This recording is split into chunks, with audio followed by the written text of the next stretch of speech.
everybody, it's Jesse with Razorback Armory, and today on our Bullet Points podcast, we've got William Cacey, a good friend of mine, but also a semi-competitive shooter. Semi-competitive. Sounds good. Get in there. I got you. So I'm going to ask you the first question we always do. Where did you go to high school? Very St. Louis question. I understand that. So I'm not from St. Louis, so it doesn't matter. So I went to a school in Massachusetts, Somerville, Massachusetts. So Really? You sound like you're from here. Somerville High, if it matters. So start judging me now. No.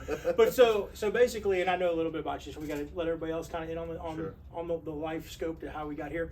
But so from high school, you went into the service. Went into the Navy. Okay. 17 years old, had to have mom sign me in. Nice. Turned 18 3 months into the Navy, and then spent most of my time in California, West Coast. I was stationed at San Diego and Point Mugu. I was stationed on the USS Nimitz. Nice.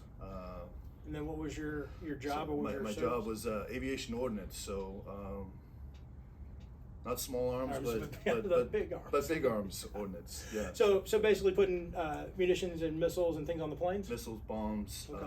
Loading up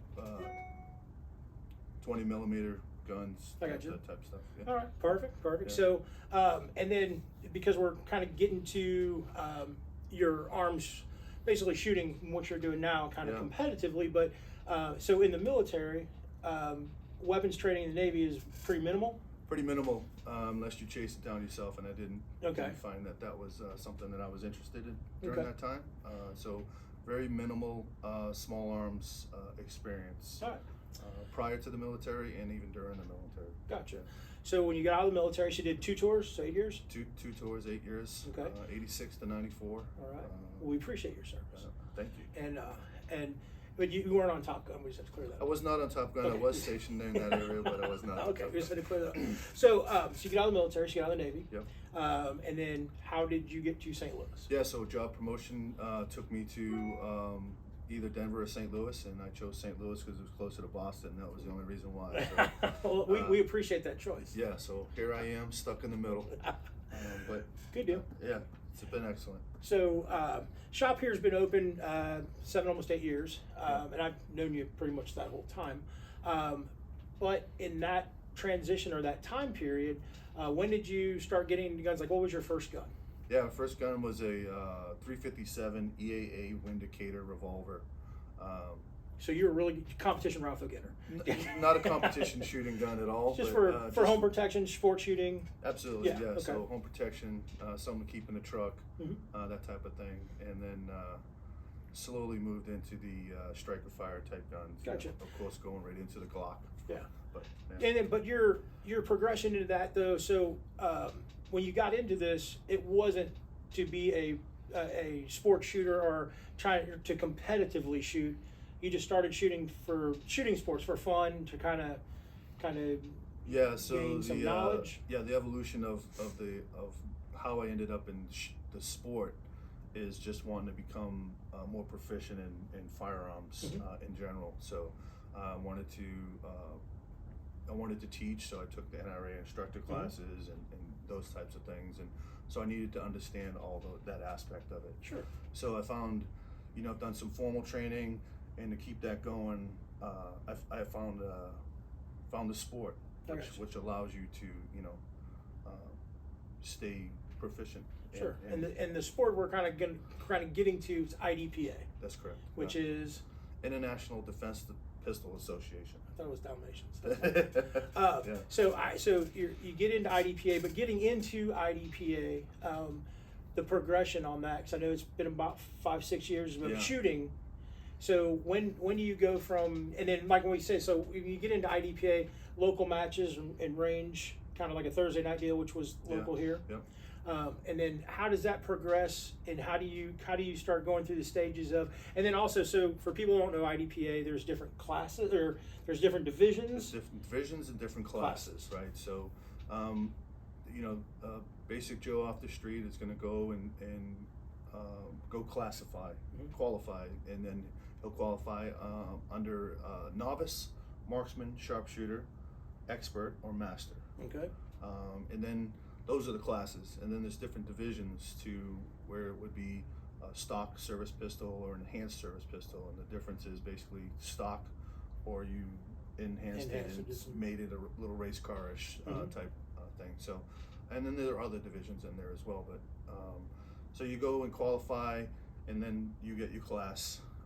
You can get bumped up to the next level if you requalify. You can get up to that next level, or if you enter a tiered competition and you beat a certain amount of competitors, and then you would get bumped to the next division. So beat people in your class or the class or division above you? Yeah, so you can if I'm a novice and I beat 4 novices and 2 experts, then I would get bumped. You get bumped so up as a long class. as you beat people in your division or above, in a certain number, and numbers 5,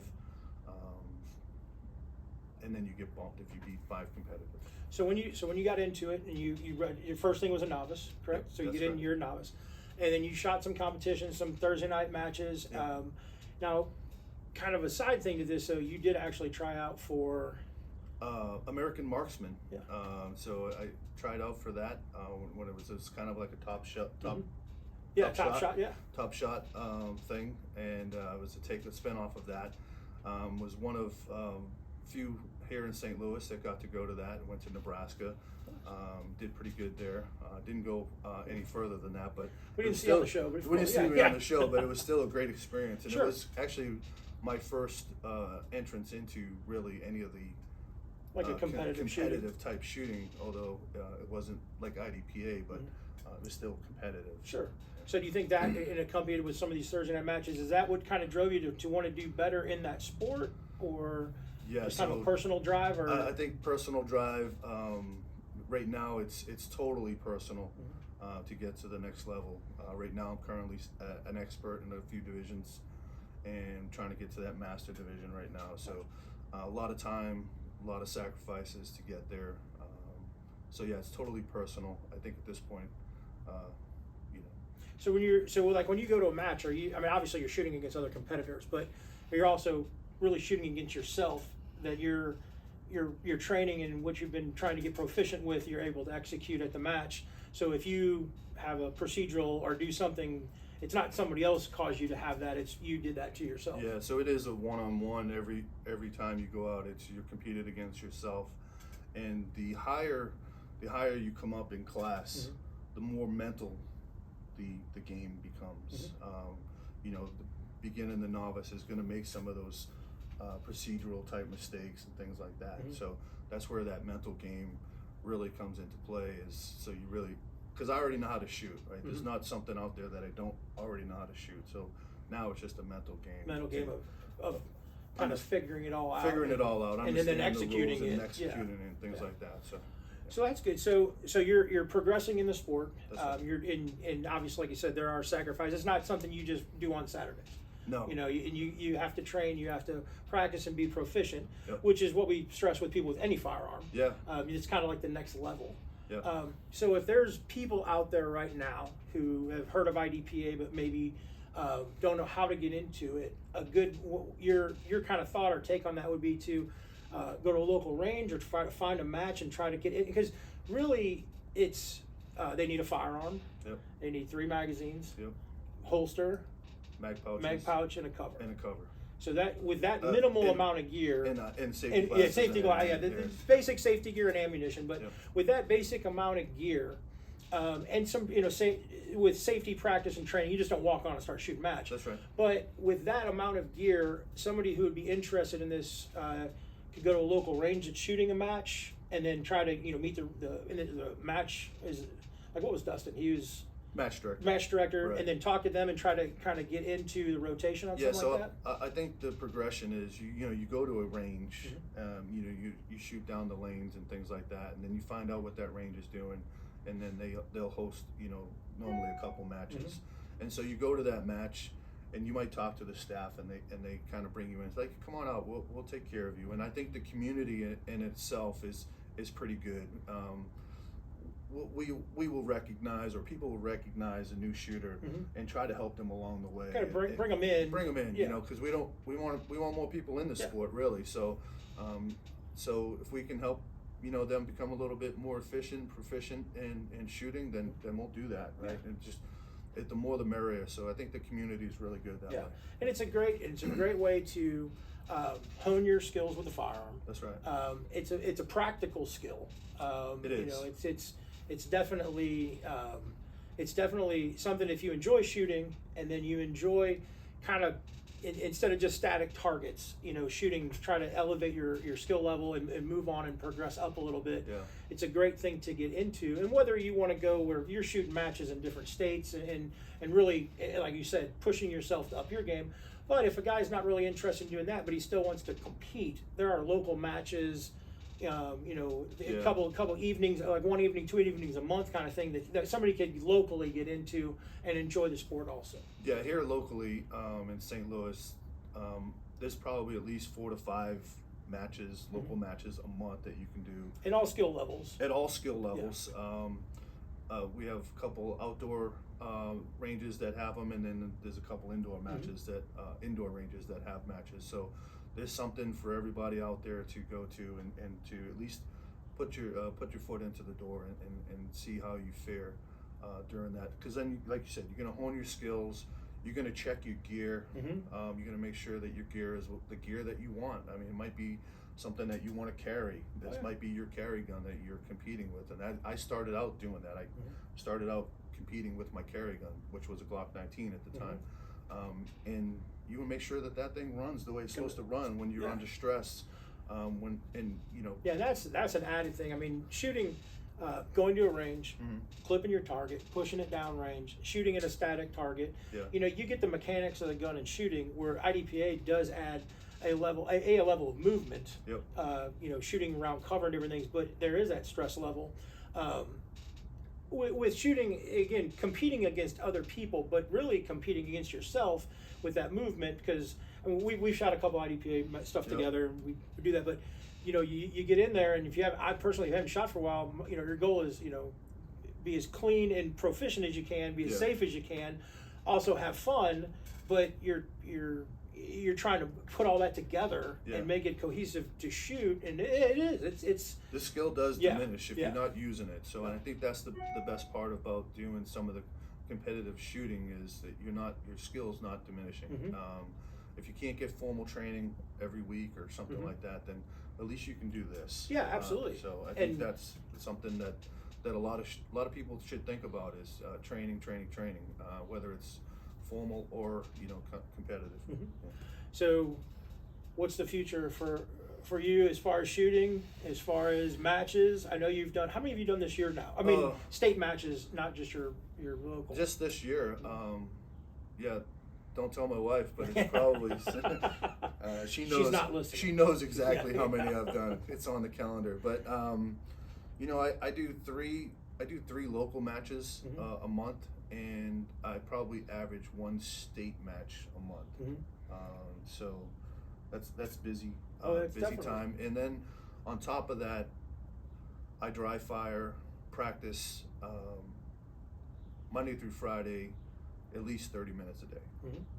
Sometimes twice a day. So it's commitment, and it is a commitment. And as you progress in the sport, or as you want to get deeper or something, that commitment level adjusts for each individual shooter. Yeah. But for the guy getting into it, if he wants to, get, like you said, get into the sport, kind of get his toes wet, shallow into the pool, meeting some people, going to a range, starting, get into that organization and shooting, keep practicing, and then if he wants to take it this far, he can get to the level where you're at. Sure, I think part of the to that level is it doesn't matter if it's IDPA or USPSA or doing a steel match. Yeah. Go do something. Sure. Get into the sport and then once you're into the sport, help others get into the sport. Yeah, and I think you find that it's a barbershop mentality. The camaraderie of everybody. So.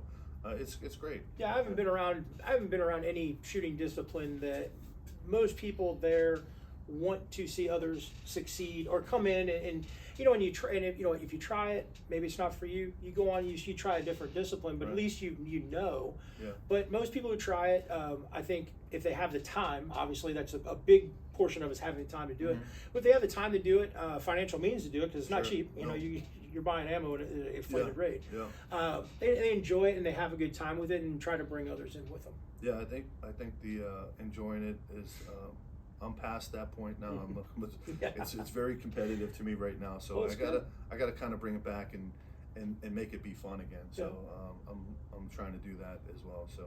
Well, I mean, if you need, I'll come out and make fun of you. I mean, I have no problem We with can that. do that, yeah. All So day. then, so what's coming up is Georgia? Where's the? Yeah, so my next match actually is this coming up Saturday in Illinois State. It's a Tier 4 match. And IDPA has 5 tiers of matches, from 0, which would be a local match, to Tier 5, which is a nationals match. And the tiers, Tier 2 to 5 are worth points. Okay. So that you can accumulate so many tiered matches to qualify for nationals. Maybe nationals. So at the end of their point cycle, I had 26 points. Okay. So I think that's going to put me in a fair place to qualify for nationals this year in September. And that's Colorado or Georgia? Colorado. So yeah. Grand Junction, Colorado, in September, the end of September. So my up and coming matches are So Illinois. Then I'm going to Michigan. Okay. Who's Your Daddy? Who's Your Daddy in Sturgis, Michigan. Nice. And then Evansville, Illinois, Nighthawk. Okay. Sponsored by Nighthawk. Okay. And then Nationals, and then Evansville again for Holiday Havoc, and then Georgia. Go down to a CCP only division match, which is a fun match. And it's a fun long drive too. So and all of these I drive too. So none of it's flying. It's almost like you're not sponsored on the plane. Yeah, there's drinking margaritas. No private planes, no nothing like that. Well, so you got to work on that. You know, we do. We need to work on that. Call Rob Latham. He can hook you up. Somebody get you in there. So a lot of these all these matches we're driving to. Mm-hmm. So a bunch of guys will commute. Again, the camaraderie, the sportsmanship, the gamesmanship, and then kind of competing against yourself, but having that fun in the match. Yeah, sure. Yeah. So we definitely razz on each other, sure. and feel bad for each other when things happen. When it goes when it goes south, you definitely you can definitely hear people in the back go, oh, so, and then they cheer you on too. So that's really cool. Well, that's good. Yeah. That's good. Well, I appreciate you coming on, talking about the sport. If anybody has any questions or anything, definitely call us, stop by. If you're local, and I can tell you where the ranges are, and you can probably try to shoot against. Yeah, I've shot against them. I haven't beat them yet. Yeah, so I mean, local matches, if that's okay to talk about. Absolutely. Talk about the local matches we have at the range on Thursday nights. First Thursday, there's a local match there. Mm-hmm. Second Saturday, Arnold Rifle and Pistol Club. Third Saturday is Bench Rest out in Wright City. So we're both members of Arnold, but if you're not a member of Arnold, can you still shoot the match? If you're not a member of any of them, you can still shoot them. Okay. Yeah. Good. So Arnold allows non-members. Bench Rest allows non-members. Okay. And so does the range. Yeah. Sharpshooters in Afton does a match on the fourth Wednesday of the month. So check them out. Check out the local ranges and see what they got going on. Everybody's got something going on. Yeah, and like I said, there's a wide spectrum of time. So if you only have a little bit of time each month, hopefully one of those would fall into play. Yeah, sure. And you'd be able to check it out and go see it. Yeah, absolutely. Perfect. Well, this has been Bullet Points Podcast. I'm Jesse, your host, and Will Cacey. Yeah. Thanks you for watching. You guys have a great time. Thanks, man.